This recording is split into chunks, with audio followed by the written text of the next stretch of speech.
Si hay alguna pregunta. Buena, pastor.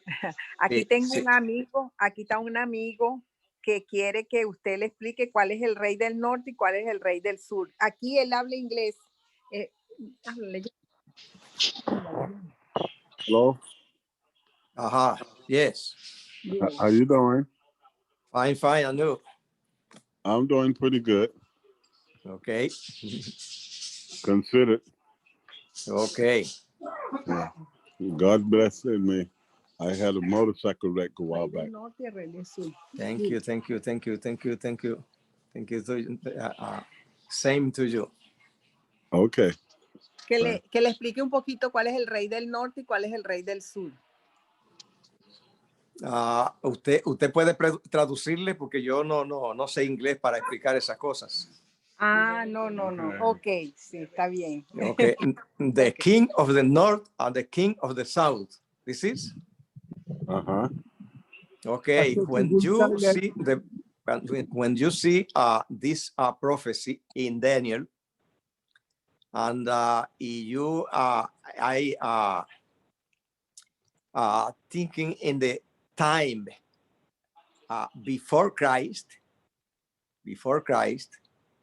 Pastor, ¿sí le puede traducir si usted gusta? Bien. Hi, friend. My name's Agustin, and I'll be translating from Spanish to English. What is your name? Avery Jones. Avery. Nice to meet you. God bless you. And God bless you too. Hope you recover from that motorcycle accident. So the pastor will help us, and I will translate what he says for you. Okay. Okay.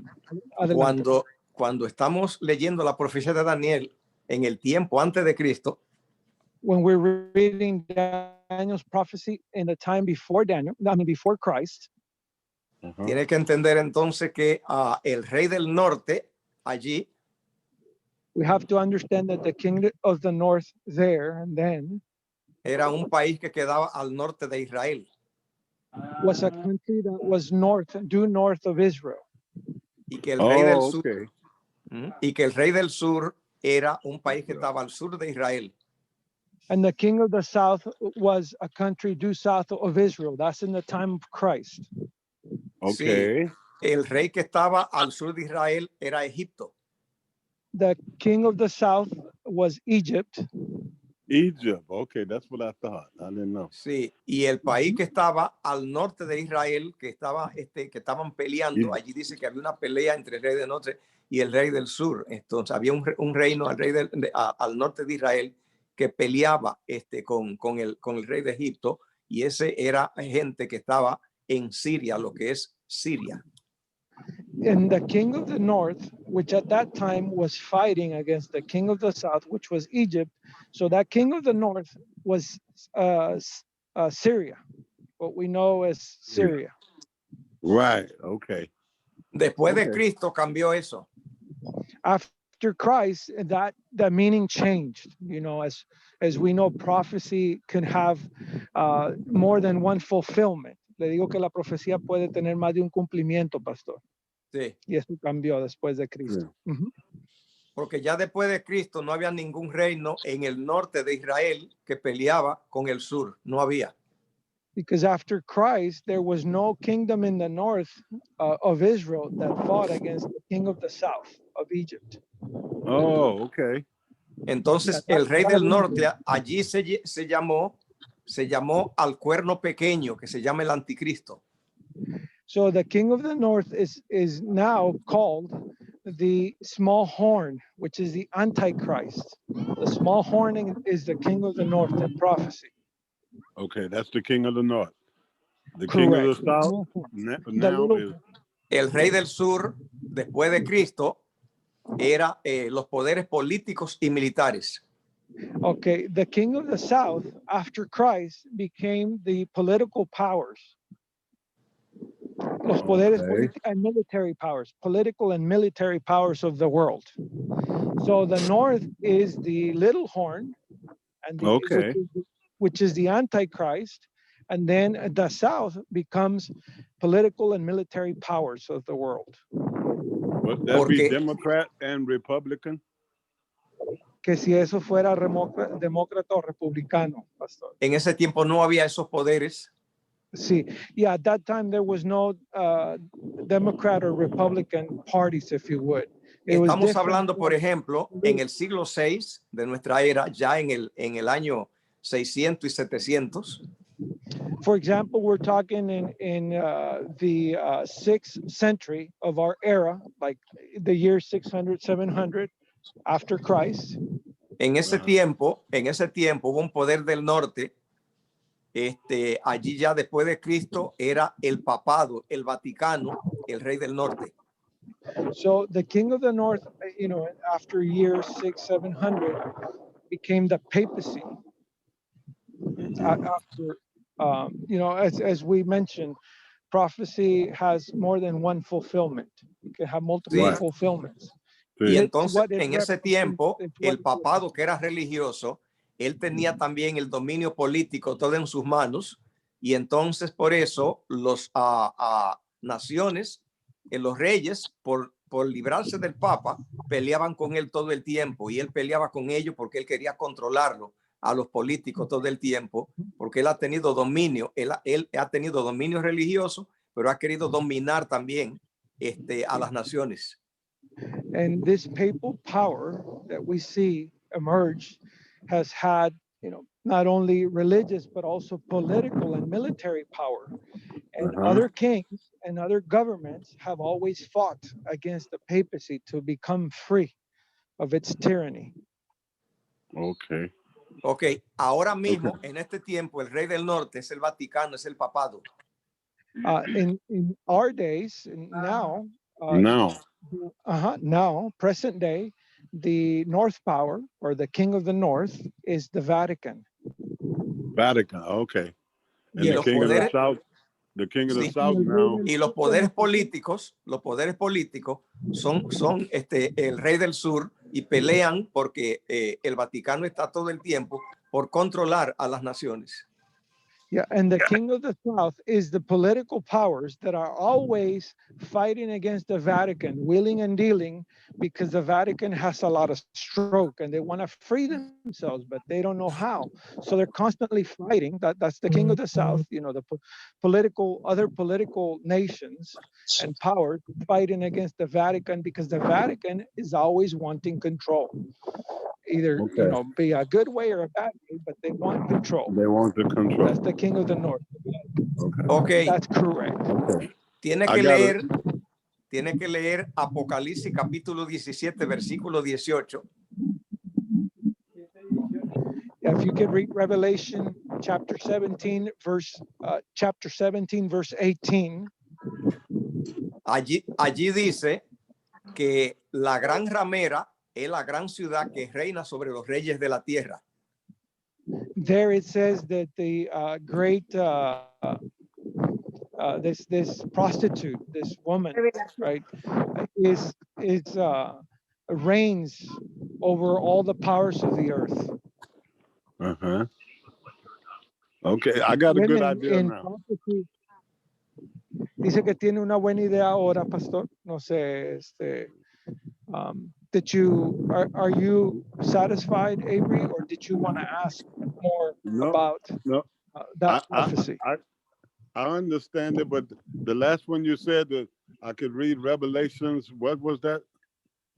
Yes, Revelation chapter 17, verse 18. 17, verse 18, and that'll give me a little bit more. But I pretty much understand now. I couldn't understand the North and the South, but it's got different times. Yes, But and it's in Egypt.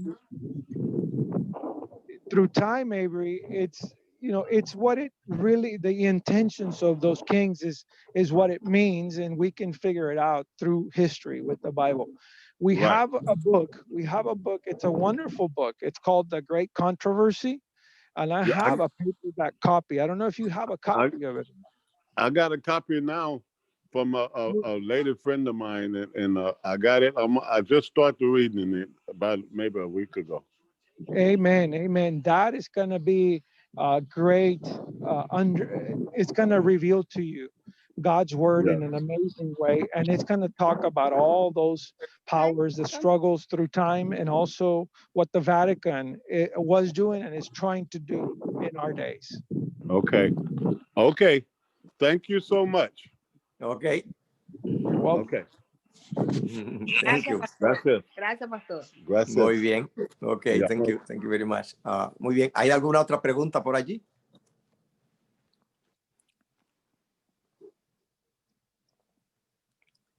Buenas tardes, pastor. Ah, Sí. Habla tú. Adelante, Rafa.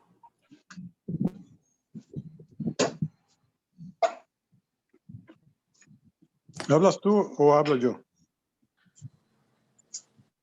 O hablamos todos, como gusten. No, no es cierto, Rafa, tú estás más lejos. Haz tu pregunta, Rafa. primero las damas. Sí, claro.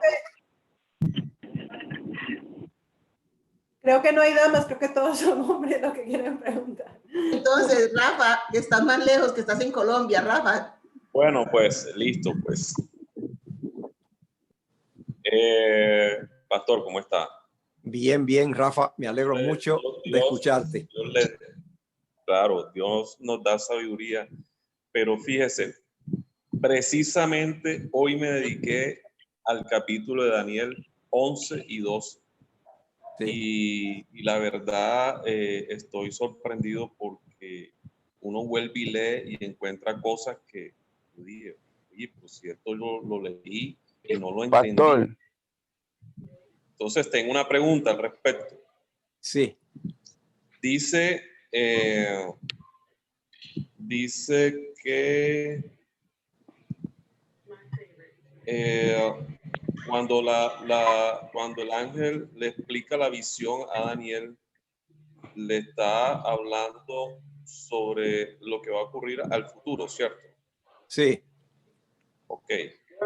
Entonces, dice el capítulo 12, en versículo 1, dice, en aquel tiempo se levantará Miguel, el gran príncipe, que está al lado de los hijos de tu pueblo.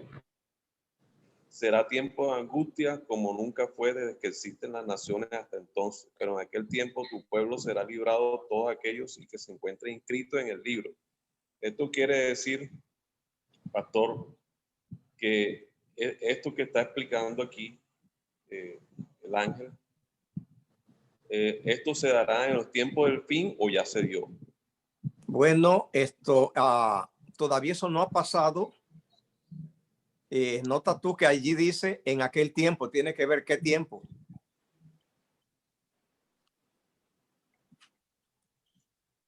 Pues para poder saber qué tiempo, tiene que mirar lo que dice el versículo anterior en el capítulo 11. Recuerda que la Biblia ahora tiene versículos y tiene capítulos, pero no fue escrita así. Fue escrita corrida. Por lo tanto, entonces uno cuando lee sabe que fue escrita como cuando se hace una carta hoy, que no tiene divisiones, sino que es un bloque entero. Entonces hay que ver que dice cuando en este tiempo, en aquel tiempo, hay que ver que el hecho de que él usa ese término en aquel, claro que ya eso dice que está hablando en el futuro de él. En aquel tiempo, pero también hay que mirar que dice cuándo. Es cuando está haciendo una descripción en el versículo anterior. Está en una batalla entre el rey del norte y el rey del sur. Sí, es correcto. Precisamente el versículo 45 dice, instalará sus tiendas reales entre los mares y en el glorioso monte santo. Entonces llegará a su fin y no tendrá quien le ayude.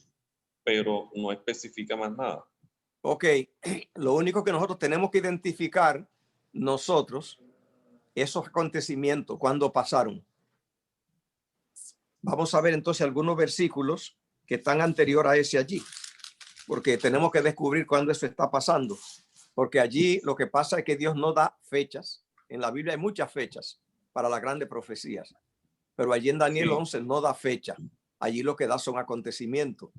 Tenemos nosotros que descubrirlo, detectarlo. ¿Cuáles son? Vamos a ver algunos.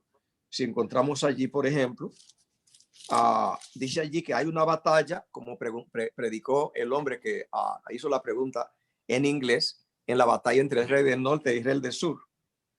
Sí. Entonces encontramos nosotros allí que en esa batalla, en medio de eso, es que se da esa situación. Por ejemplo, dice así, dice por ejemplo aquí, vamos a ver aquí un poco para atrás. Dice aquí, capítulo? Estoy en el capítulo 11. Ok. Sí. Aquí dice, por ejemplo, dice aquí, por ejemplo, en el versículo, en el versículo 35, en el versículo 36 dice así, versículo 36, el rey hará a su voluntad, se ensoberbecerá y se engrandecerá sobre todo Dios. Contra el Dios de los dioses hará maravilla y prosperará hasta que sea consumado su ira, porque lo determinado también se cumplirá. Así que está hablando que el rey del norte dice, hará a su voluntad, se ensoberbecerá y se engrandecerá contra todo Dios. Contra el Dios de los dioses hablará maravilla y prosperará.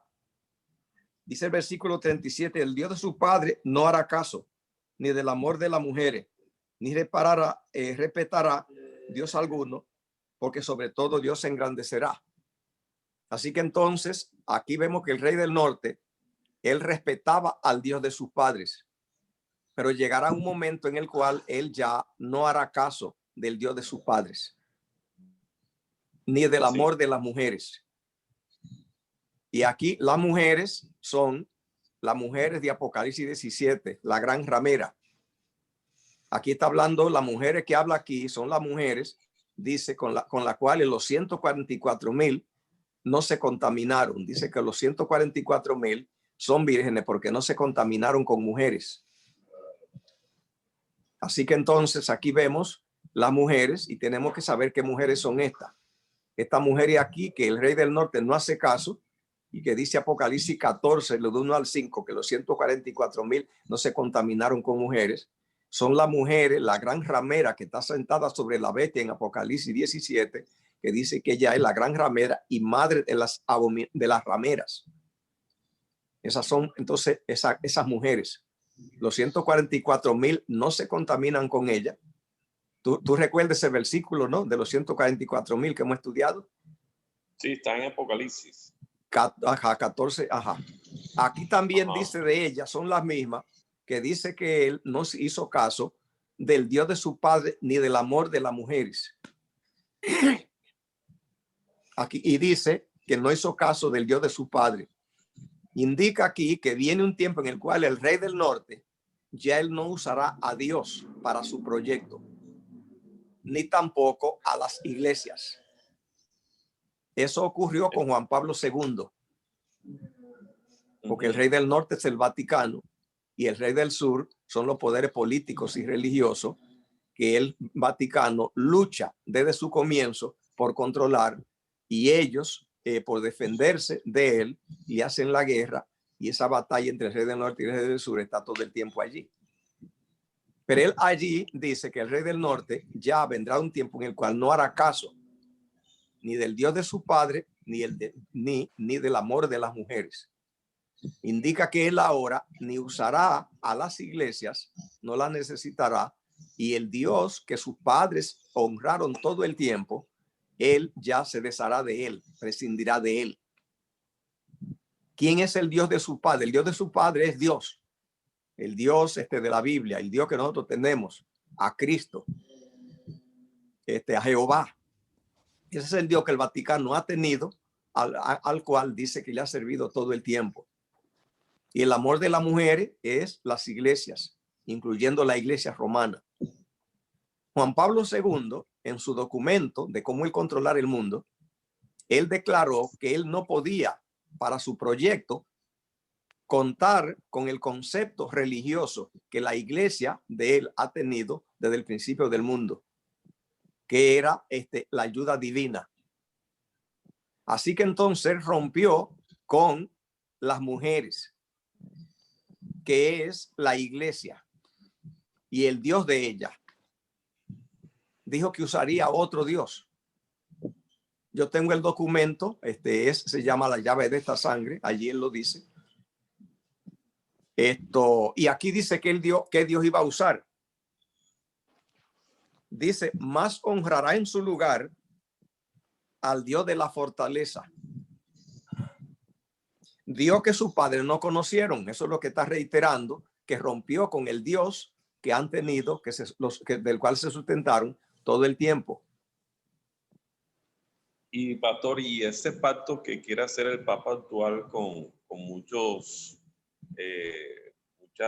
iglesias o diferentes denominaciones, o esa reunión que estaba pactada para el 2020, que por efecto de la cuarentena se aplazó, ¿eso qué nos indica a nosotros?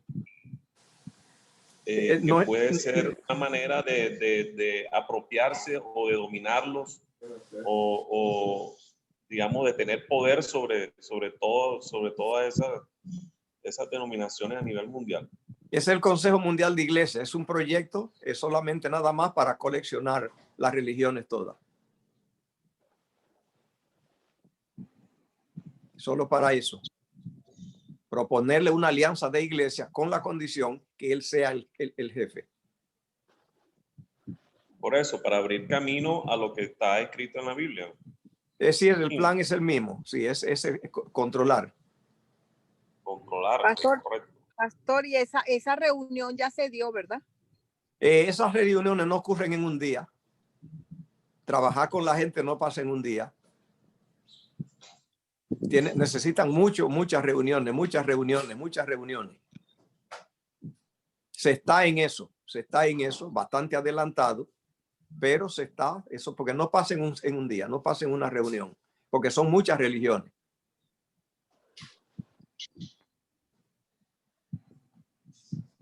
Pues están incluidas también las llamadas sectas, ¿no?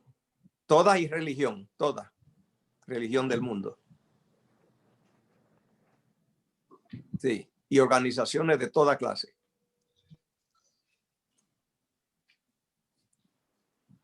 Se ve. Entonces así el Papa dice allí que honrará en lugar del Dios de sus padres. Honrará, dice, al Dios de la fortaleza, Dios que sus padres no conocieron, y lo honrará con oro, plata, con piedra preciosa y con cosas de gran precio. Así que honrará, dice, al Dios de la fortaleza. Allí es el Dios de la fuerza militar de los Estados Unidos. Por ejemplo, ya la Unión Europea, que son 27 naciones, porque eran 28, pero se salió Inglaterra. Sí. Entonces ya se organizó un ejército, se llama la OTAN. La OTAN ya es el ejército para controlar Europa, pero a la vez ese ejército tiene que estar bajo el dominio de los Estados Unidos. El jefe tiene que ser americano. Ese es el problema que Trump se buscó, que mucho duró. Es raro que él pudo terminar ese mandato, porque Trump se opuso a todo el proyecto que hay tendido para que esas cosas pasen. Se opuso a que los Estados Unidos esté gastando todo su dinero en sostener los ejércitos del mundo. Dijo que ellos que pongan su dinero y que Estados Unidos se concentre en sí mismo y comience a ser grande otra vez. Porque para que eso se controle, Estados Unidos hay que ponerlo para que él tenga dominio, controlando todo y debilitándolo. Es como usándolo como una mascota grande, poderosa, que tenga mucha fuerza para hacer cosas grandes, pero que yo la tenga bajo mi dominio, mi control. Eso es lo que el Vaticano hace con Estados Unidos. Es bien poderosa, pero para que le sirva sus intereses. Entonces Donald Trump dijo, somos muy poderosos, controlando todo el mundo, quitando nuestro dinero. Vamos a ser poderosos, cortando todas esas provisiones y volviendo nosotros a hacer nuestras cosas en casa, colectar nuestro dinero para nosotros. El plan del Vaticano es que simplemente Estados Unidos les resuelva y le haga y le controle todas sus cosas. Entonces Donald Trump fue a Europa y dijo, no vamos a seguir nosotros financiando sus ejércitos. Ustedes tienen dinero, porque el plan del Vaticano es que lo financie Estados Unidos para que el dinero de Europa, que es del Vaticano, no se gaste. Y que sea Estados Unidos el que controle, pero solamente nada más para que esté Estados Unidos de títere y Europa controlada. Y Donald Trump entendió el plan de una vez y lo cortó. Y por eso fue el ataque, todo lo que le pasó. Entonces ya ahora que ya él se fue, ya todo eso seguirá igual como antes. Un proyecto que Estados Unidos mande en el mundo entero, pero no es para que tenga este poder, sino que es otro brazo más fuerte que está manipulando el brazo de Estados Unidos. Y con ese brazo da golpes en el mundo y controla todos sus asuntos. Es decir, en la actualidad con el nuevo presidente, he leído que está reversando todo lo que hizo Trump. Todo lo va a desbaratar. Sí, todo lo está desbaratando. Ya firmó 17 órdenes ejecutivas. Sí. Entonces, ¿qué consecuencias va a traer eso para el mundo? Pues me imagino que serán muchas.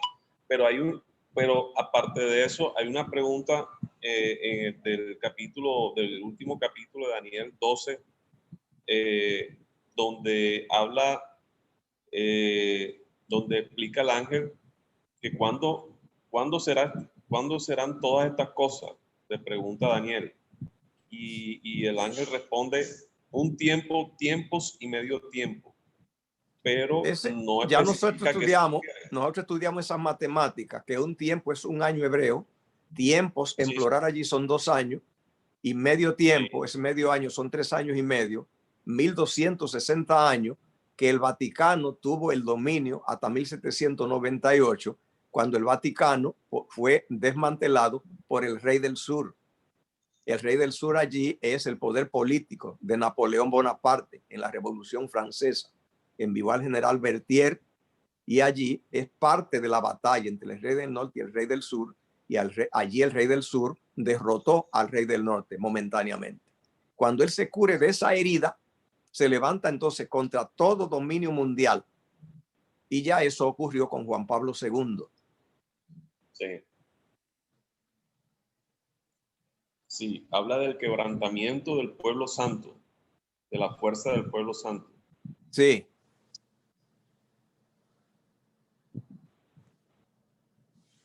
Así que estamos ahora ya en el versículo de Daniel 11, estamos en el versículo 45. Sí. Cuando allí dice plantará su tienda entre los mares y el monte glorioso y santo. Plantará sus reales entre los mares y el monte glorioso y santo. Los mares allí son las naciones, pueblo, muchedumbre, naciones y lengua.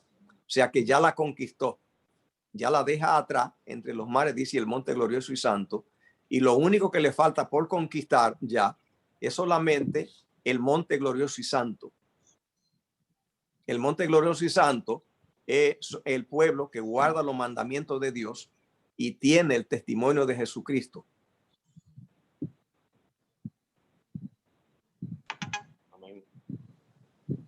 En el capítulo 12, versículo 12, otra pregunta, no recuerdo, creo que me la explicaron, pero no la recuerdo.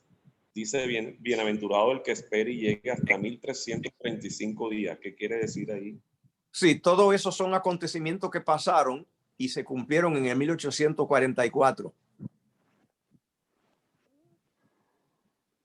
Porque toda la profecía matemática de Daniel tienen que cumplirse en el tiempo de Daniel 8:14. Que en Daniel 8:14 dice que el santuario iba a ser purificado en 2300 años, 2300 tarde y mañana. Sí. Y esas matemáticas dan en 1844 y ahí es que comienza el monte glorioso y santo. ¿Y cómo interrelacionamos directamente Daniel con Apocalipsis y cómo se complementa ahí? Digamos que no se complementan, vamos a decirlo así. Simplemente Dios dio al pueblo, a su pueblo, un mapa de los acontecimientos desde Daniel hasta el fin del mundo, hasta el cierre de la gracia. Y entonces, como abarca tanto tiempo, tuvo que darlo en tres partes, en tres segmentos, en tres secciones, porque es muy extenso. Le dio una parte que Daniel la entendiera y que se entendiera a la luz de la visión hebrea, judía de Daniel. Una parte, eso se le dijo a Daniel en capítulo 9. Le dijeron de los 2300 años o tarde y mañana, 70 semanas van a ser cortadas para tu pueblo y sobre tu santa ciudad. Okay.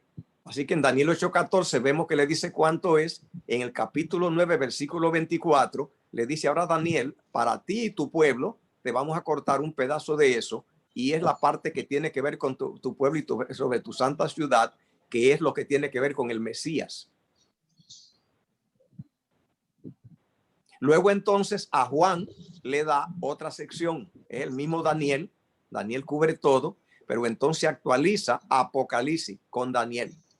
A Daniel con Apocalipsis. Entonces todo el libro de Apocalipsis, todo el libro, es mirando la parte que pasa ahora cuando terminó la sección de Daniel, que la parte de Daniel terminó cuando el Mesías resucita en el año 34.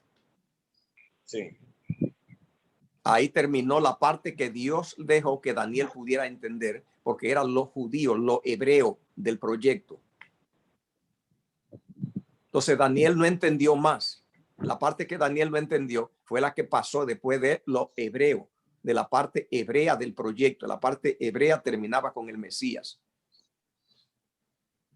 En el año 34. Daniel no se le habló, no se le enseñó más.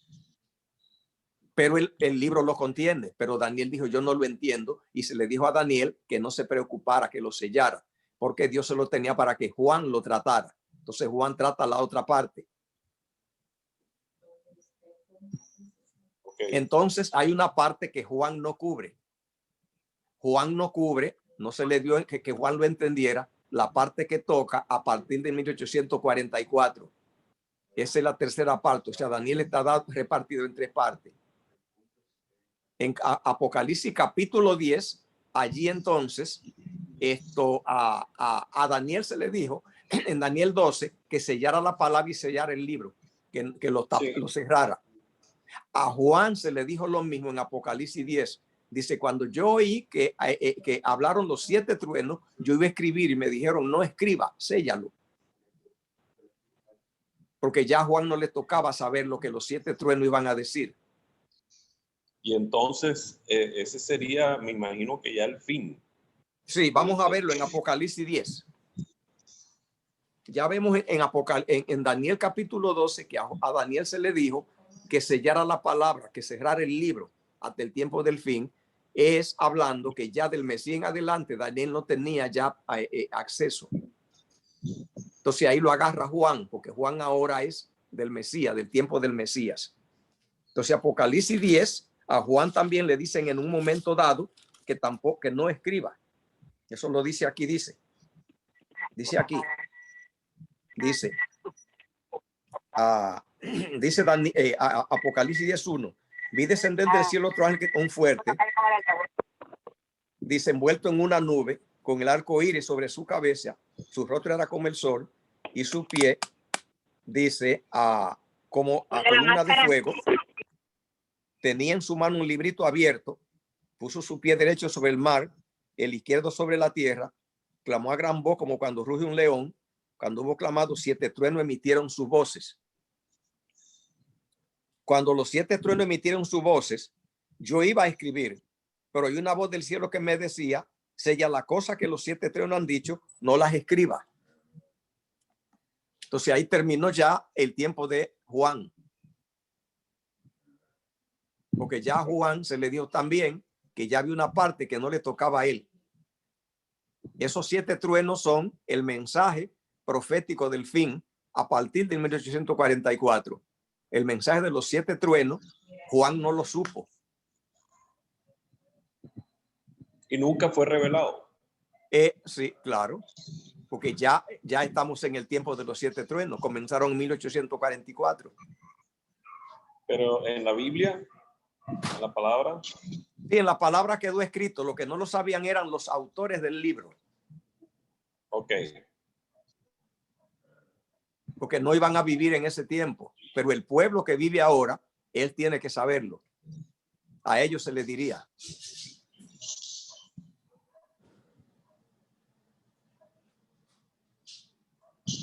Pastor, cuando el ángel Gabriel demoró 21 días para traer el mensaje a Daniel, yo me pregunto si Daniel era un hombre de oración y pidió perdón por Jerusalén, por todas las iniquidades, por las situaciones que habían hecho en contra de Dios.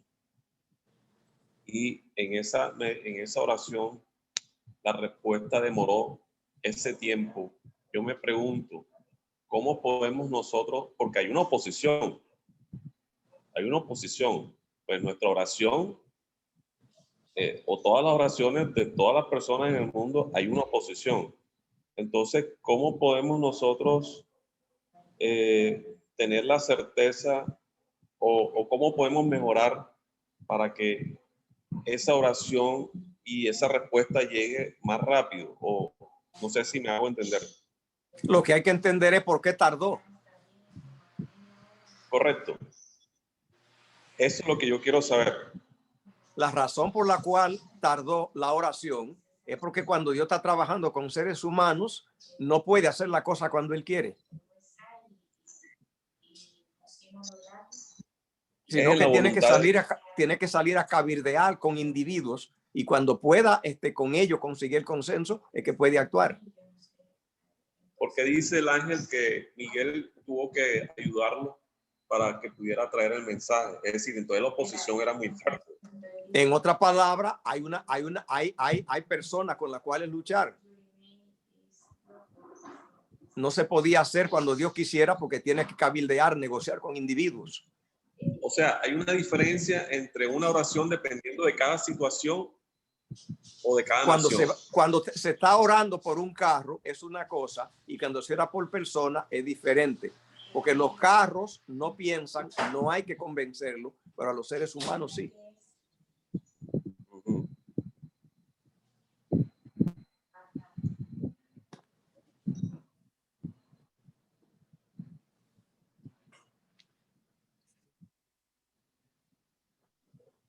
¿Sí se entiende? Sí.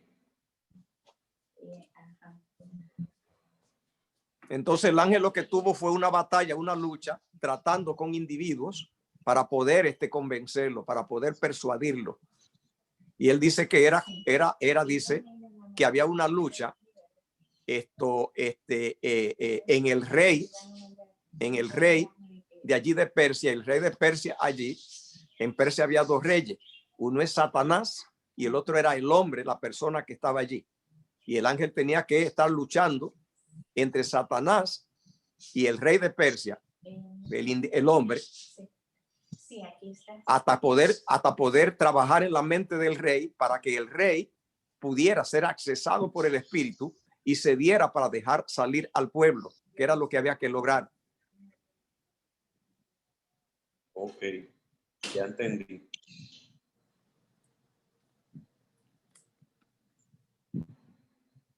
Hermano César, creo que usted tenía una pregunta.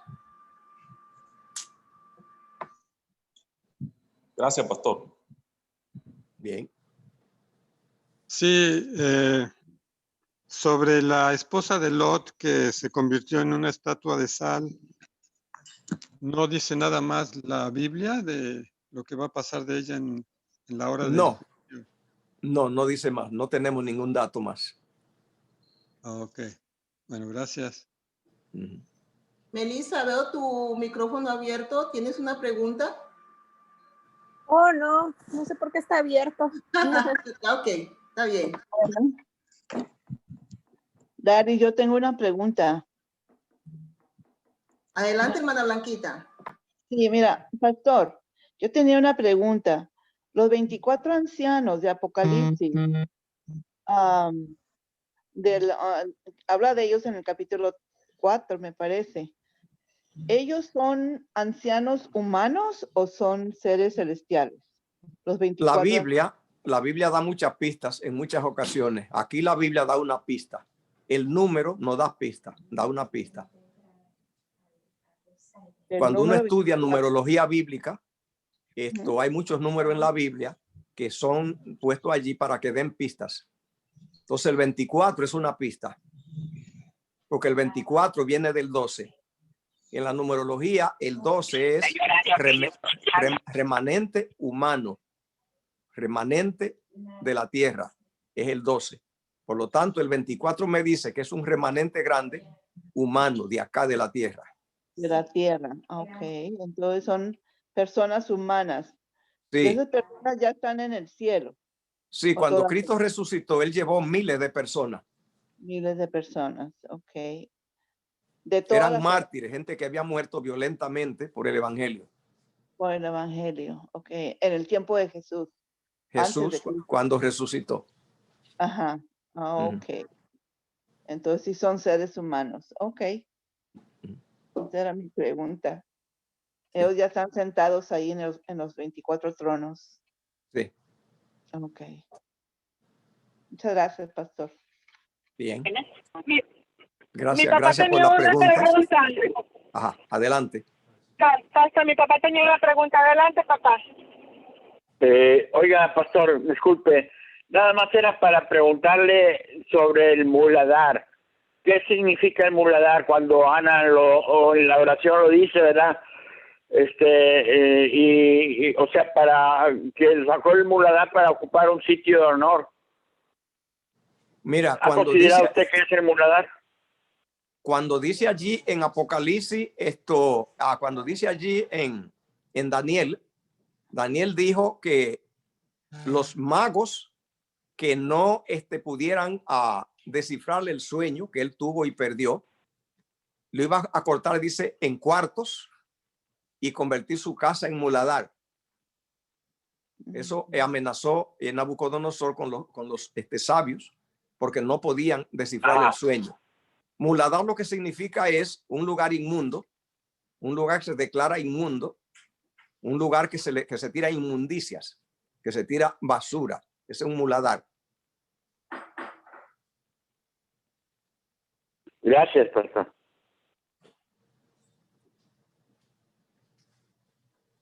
Gracias por las preguntas y los comentarios. ¿Hay alguno más? Pastor, no sé si pueda comentar acerca del libro que estaba hablando ahorita, del capítulo 10 de Apocalipsis, en los últimos, del 8 al 11, los últimos versículos, que habla del librito, que comió el libro y era dulce y luego fue amargo. Sí. Cuando allí cuando dice allí a Juan que no escriba, que selle el mensaje, lo que se le está diciendo es que esa parte no le toca a Juan, que ya hay otra gente que Dios tiene para tratar esa parte. Es para tratar ahora con el pueblo profético del fin a partir de 1844.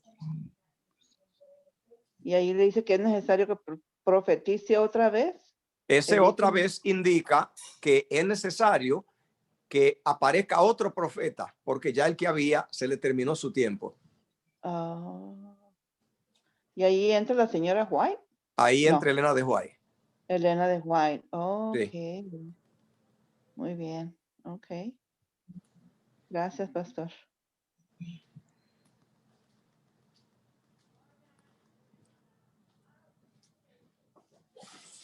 Bien. Pastor, los 144,000 van a predicar en todo el mundo la palabra de Dios para salvación de toda la humanidad en el futuro. Es una pregunta que...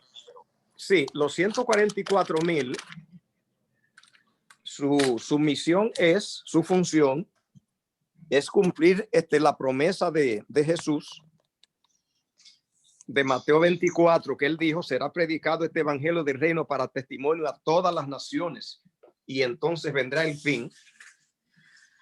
Hablando de los 144,000.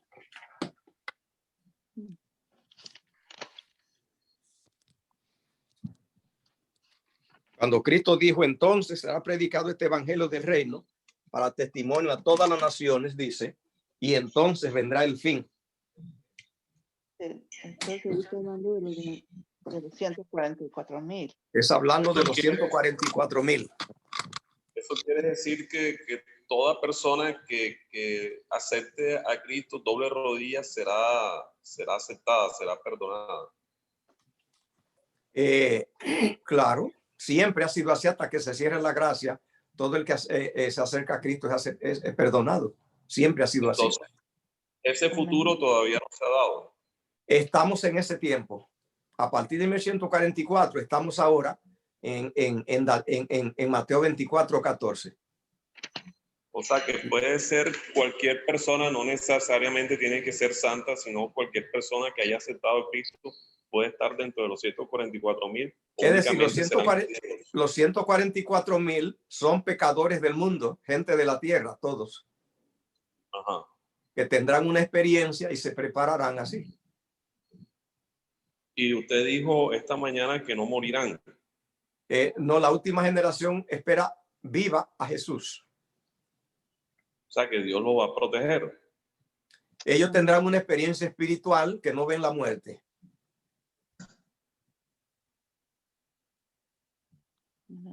Y nada más, ¿ellos son los que van a estar vivos, pastor?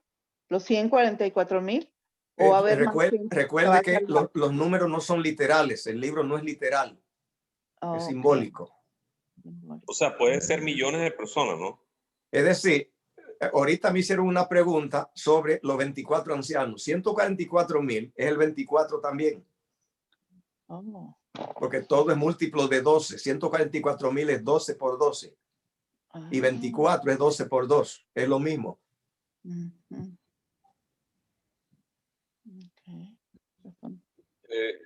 Si somos más de 7,000 millones en el mundo, me imagino que ya dentro del plan de Dios está la manera de buscar la salvación de la humanidad, que es lo que Él desea. Siempre ha estado. Siempre ha estado. Pero hay una oposición, ¿no? Entonces... Siempre ha estado, la oposición siempre ha estado y el mensaje también. Entonces, vuelvo a la pregunta que le hice hace un rato. ¿Cómo nosotros podemos mejorar la oración para que llegue ante el trono de Dios cada día? Es decir, la oración llega al trono de Dios siempre igual. Pero, ¿en qué momento uno puede sentir o percibir de que esa oración ha llegado? Lo primero que hay que hacer con la oración es creer, no necesariamente percibir. Ajá. Pero claro, Dios tiene también mecanismos para que los santos, los fieles, los que creen en Él, tengan entendimiento de que están siendo escuchados y de todo eso. Lo que pasa es que hay que ser perseverante en la oración, que orar un rato, 1 minuto en el día, orar caminando y así no. Hay un sistema de oración que es una dedicación a Dios, a donde se ora hasta que Dios reaccione, hasta que se vean los resultados. Bueno, yo siempre he dicho que uno tiene que aplicar las cosas buenas que hacen otras personas. Por ejemplo, para los musulmanes eso es sagrado, adorar a Dios. Bueno, al Dios que ellos adoran, no sé, tantas veces en el día. Y eso lo deberíamos replicar nosotros para, pues, todos los cristianos que conocemos de la palabra y hacerlo como si fuese nuestra espada de batalla diaria, ¿no? Bien, pero la oración, Cristo demostró que la oración funciona porque todos los milagros que Cristo hizo, de resucitar a Lázaro y todas esas cosas, reprender la tormenta y todo eso, pasó porque él oraba. Claro. Él adquiría el poder de Dios a través de la oración durante todo el tiempo que duraba orando. Ya él recibía ese poder de Dios y él, con el solo hecho de tocarle, así sea la punta de su vestidura, se sanaba la persona. Pues con la fe que tuviera la persona. Sí. Pastor, ¿cómo uno puede activar el ojo espiritual en la meditación, verdad? Sí. Bueno, el ojo espiritual en realidad, al igual que cualquier órgano del cuerpo, que de no usarlo se atrofia, pero después con ejercicio se activa, así también son los sensores espirituales. Si uno se dedica a pedir a Dios y orar hasta que se activen, se activan. Meditando y orando y... Sí, estudiando las escrituras y pidiéndole. Ajá. Ok. Gracias. No necesariamente tiene que ser siempre de rodillas, pastor. Puede estar leyendo la Biblia y orar. Quizás no puede de rodillas. Vemos que Cristo no pasó mucho tiempo de rodillas en el desierto. Ajá. Creo que la pasaba caminando. Caminando, ok. O sea, puede uno estar leyendo la Biblia y ahí mismo estar orando por luz, por entendimiento al Señor. Que nos... Debería irse a los lugares tranquilos como Jesús, porque el bullicio afecta. Irse a los montes, a lugares solos. Ok.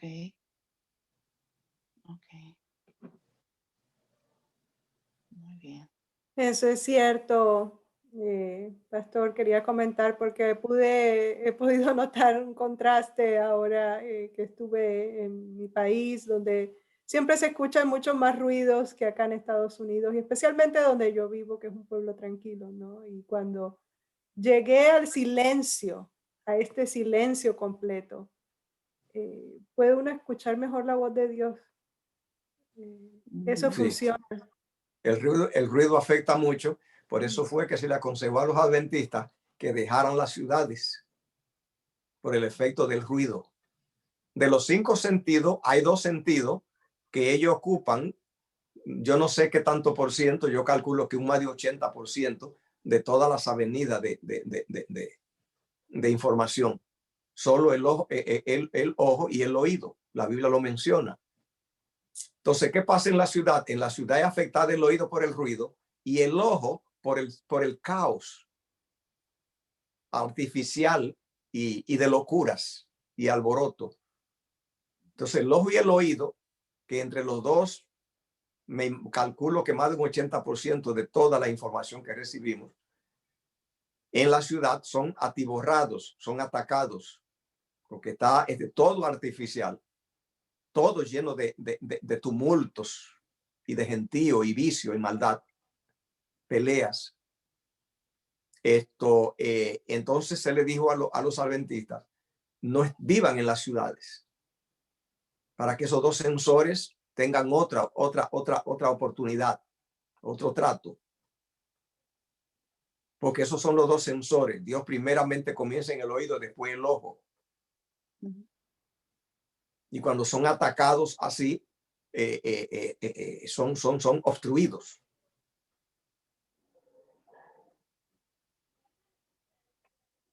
Pastor, ¿cuál sería el 6º sentido? Es decir, digamos que los seres humanos tenemos 5 sentidos, igual que los animales. Ajá. Igual que el perro, el gato, el cocodrilo, todos tenemos 5 sentidos, eso lo sabemos ya. Claro, sí, eso lo sabemos. Pero ¿cuál entonces sería la Biblia habla de 2 sentidos más, son 7. Y dice que es un ojo y un oído. Okay. Sí. Lo dice Mateo 13 y toda la Biblia. Pablo dice, alumbrando los ojos del entendimiento. Ya dijo que es el ojo. 1 Corintios 2:9 dice, cosa que ojo no vio ni oreja oyó, oído oyó. En Mateo 13, Cristo le dijo a los discípulos, bienaventurados vuestros ojos porque ven y vuestros oídos porque oyen. Entonces ya sabemos cuáles son. Entonces el Espíritu pone a que se afine oído y ojo espirituales.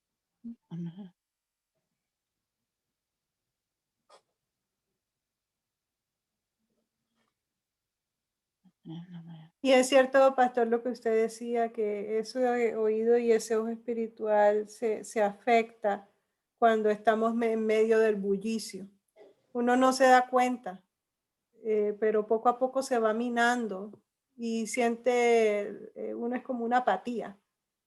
Y es por eso, es por tanto bullicio, tanto trajín, ver tanto movimiento afecta nuestro estado espiritual. Es increíble. Pastor, leyendo Mateo 6:23, dice, pero si tu ojo es malo, todo tu cuerpo estará en tinieblas, de modo que si la luz cae en ti es oscuridad, cuán grande es esa oscuridad. Aquí puedo inferir que una parte por la cual tenemos esa obstrucción, por decirlo así, en la comunicación o la relación con Dios, es que vemos cosas que no debemos ver, programas o cosas que de pronto alteren nuestro nivel sensorial o espiritual, y ahí se rompe esa comunicación. Es así, como dice el versículo. Cuando dice tu ojo malo, entonces está diciendo que el problema de la luz no está en la luz misma. Anoche yo prediqué de eso, en una cadena de los sensores espirituales, era el tema. Y lo que decía de ese versículo es que no tenemos problema con la luz. Tenemos el sol allí con suficiente luz. A pesar de eso, hay cantidad de personas en la oscuridad. O se quedan en una cueva o en un lugar cerrado, o son ciegos. O sea que el problema no está con la fuente de luz. La luz está afuera y hay en cantidad. La oscuridad ya tiene que ver con el individuo. Eso es lo que Cristo está diciendo allí, que hay muchas tinieblas en el mundo. No tiene que ver a si existe luz. Hay mucha luz. En lo físico está el sol y las estrellas, y en lo espiritual está Dios, la luz de Dios alumbrando. Cristo allí dijo que el problema está en la gente, en los sensores, y le llamó ojo malo y ojo oscuro. Le llamó, dice, ojo maligno. Dice, eso puede afectar la luz en una persona. No la luz, si existe o no, sino el ojo. Ok. ¿Y cómo podemos desbloquear ese sensor, por decirlo así? Primeramente tenemos que estudiar cuál es el bloqueo. Ajá. Allí dice ojo maligno. Tenemos que estudiar entonces qué es un ojo. El versículo. ¿Perdón? Me llama mucho la atención el versículo, porque ¿cómo podríamos aplicarlo un ejemplo en la realidad actual? Bien, como te digo, o sea, igual que el médico cuando va a tratar a un enfermo, que el problema es que primeramente hay que hacer un diagnóstico, hay que saber qué está pasando. En una plomería también hay problema con la cañería, hay que ir a ver qué le pasó a la cañería. Allí es que va a haber el problema. No es si hay agua en la ciudad, no. Pero la cañería, ¿qué le pasó? Entonces, cuando Cristo habla allí, dice, si tu ojo es oscuro, y luego le dice maligno, dice allí eso trae oscuridad. Si tu ojo es luminoso, se ha dicho que el problema está en el ojo. Entonces, hay que estudiar los ojos para ver qué hace un ojo oscuro y maligno. Porque si hacemos esto, entonces podemos resolver el problema. Lo primero que hace un ojo, una de las cosas que hace un ojo oscuro y maligno, lo primero es la cultura. O sea, una persona nace en medio de un mundo lleno de errores, mentiras, problemas, y entonces crece creyendo cosas equivocadas. Es el caso de Job. Job no podía ver a Dios. Su ojo estaba enfermo, malo. Y atribuía a Dios cosas que le pertenecían a Satanás, y él lo dijo después. Dice, yo de oída te había oído. ¿Qué indica? Que sobre ti yo había escuchado, pero en el populacho, en la calle. Entonces ya había basura, había cosas. Yo le llamo a eso mochila, ese conocimiento, eso que traigo. Pero ¿qué dijo Dios? ¿Qué dijo Job? Dice, pero ahora mis ojos te ven. Indica entonces que hubo un proceso para limpiarlo de creencias. Entonces, lo primero son las creencias.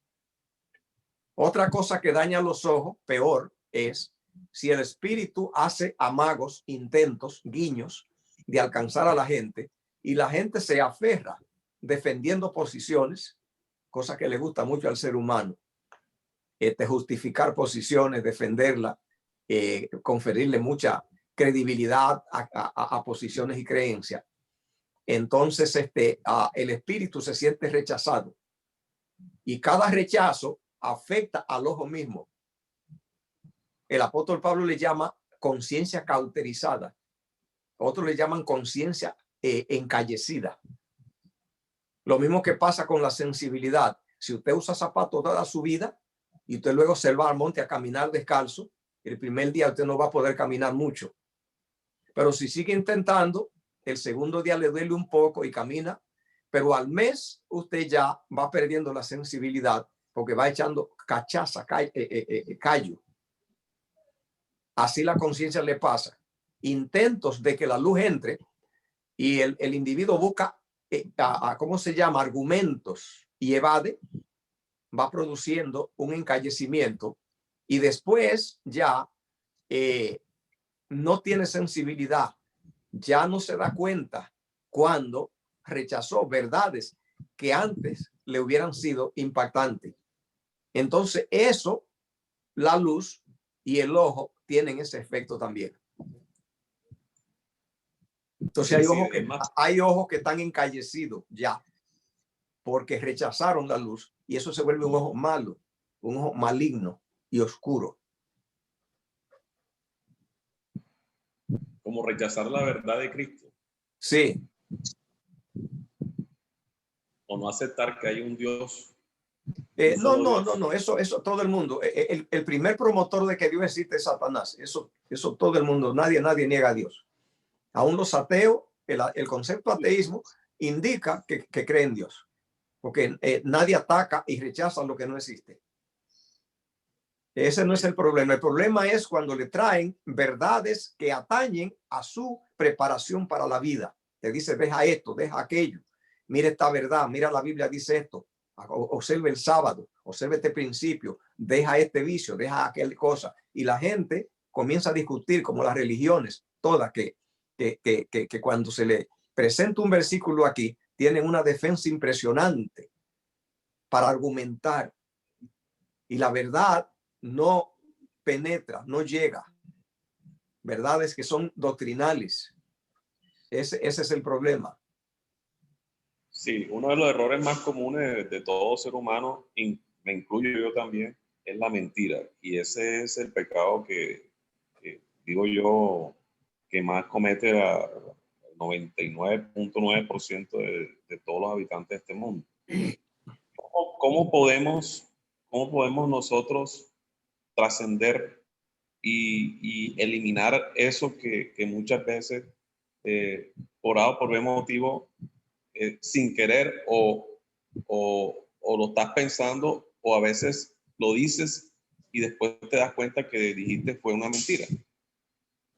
El Espíritu de Jehová tiene poder para revelar todas nuestras flaquezas y todas nuestras escorias.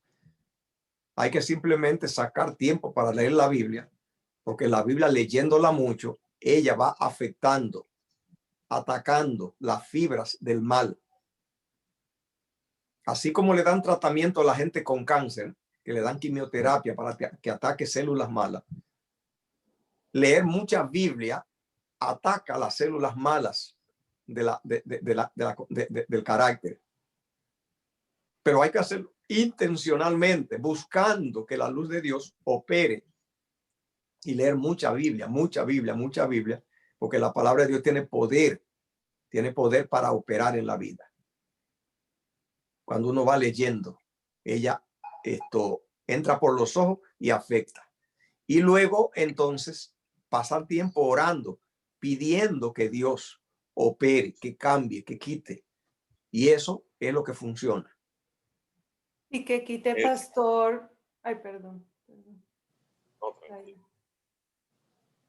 No, No, iba a en decir... sí, Adelante, adelante, Rafa. para terminar, y ya no pregunto más, qué pena, es que la Biblia viene siendo la vacuna y el virus es lo que nos obstaculiza a nosotros esa relación con Dios. Y entonces, leer constantemente la Biblia y dedicarnos más a tener una relación más fluida con Dios es lo que nos va a hacer discernir y lo que usted dice, tener la luz y no el ojo malo.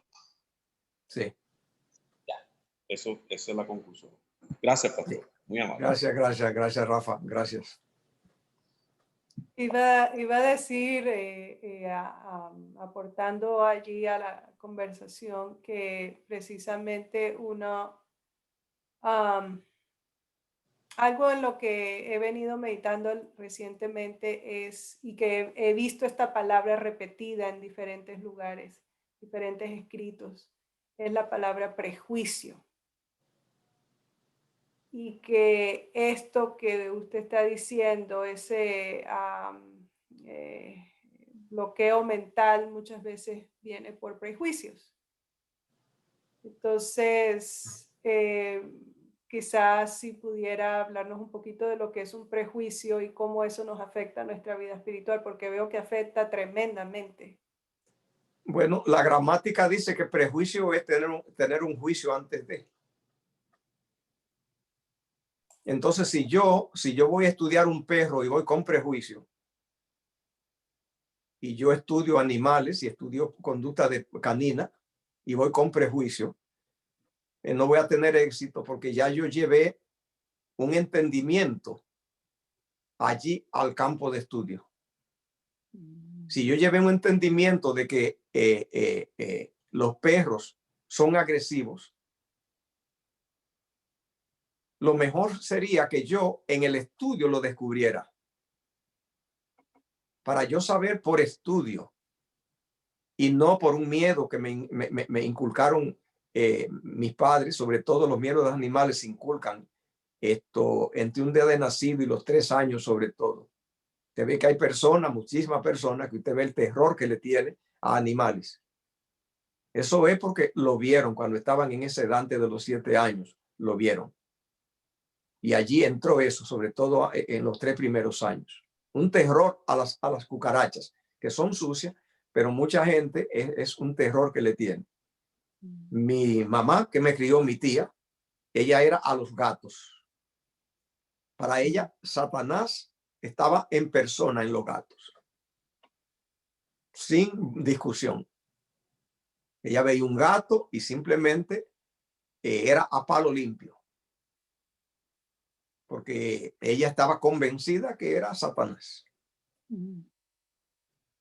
Eso fue inculcado. Entonces ese es un prejuicio. Pero viene un estudioso, un veterinario, un estudioso de gatos, y trae esos problemas y ya no rinde igual que uno que no tiene eso. O sea, el prejuicio es el tener creencias de algo y que no la sacó de su interacción con las cosas. Y es lo que pasa en la religión, en todos. Lo que tenía Job con Dios era prejuicio. Cuando él dijo, de oída te había oído. O sea, ya yo sabía de Dios mucho, pero era en el populacho, en la calle. No me dieron lo mejor. Y yo sabía mucho de ti. Y eso le causó todas sus enfermedades y todas las cosas. O sea, el prejuicio es esa cosa que caemos en la trampa de tener de las cosas cuando no es resultado de nuestra interacción con ella, sino que lo llevamos a la interacción.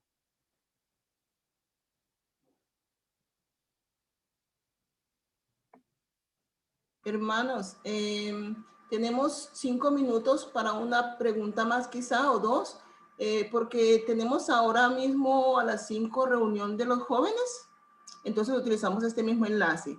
Así que adelante.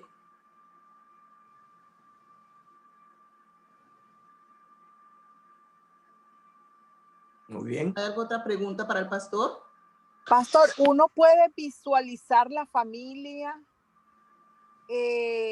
ya cuando Jesucristo venga victoriosos.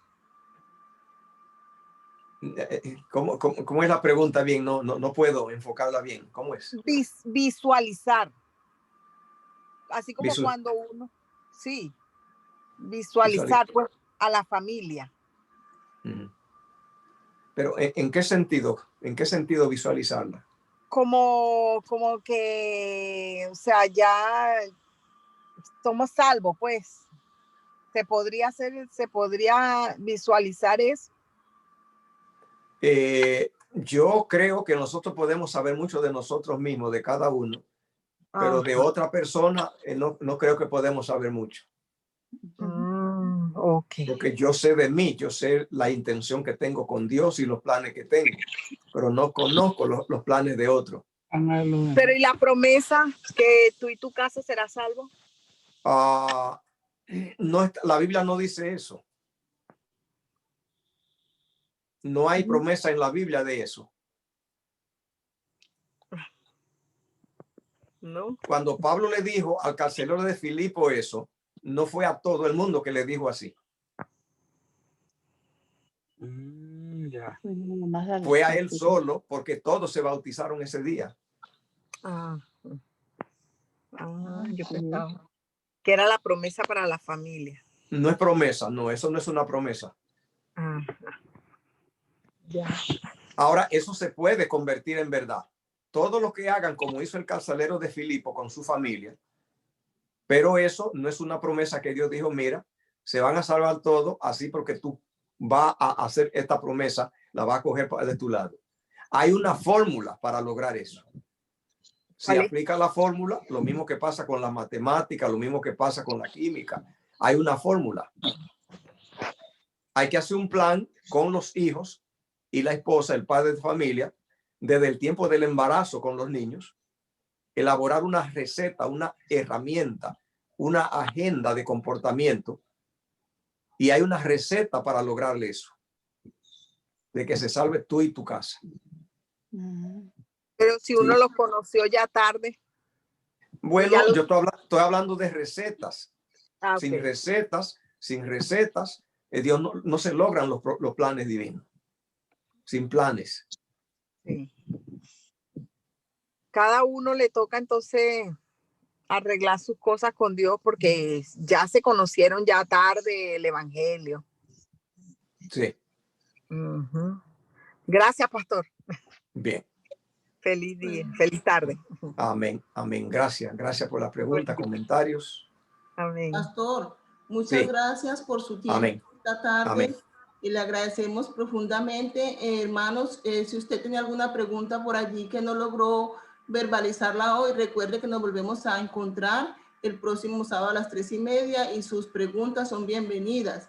Sus preguntas, a veces utilizamos mucho tiempo en una pregunta, pero nos alimentamos todos espiritualmente, porque la respuesta que el pastor da quizás está respondiendo cosas que nosotros no hemos dicho audiblemente, pero que nos están enriqueciendo a otros también. Entonces, muchas gracias a ustedes por sus preguntas.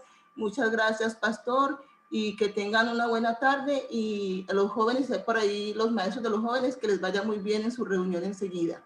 Gracias por cada uno que hizo posible esta reunión y por tu ayuda, Ludari. Gracias a todos. Muchas bendiciones. Un abrazo, pastor.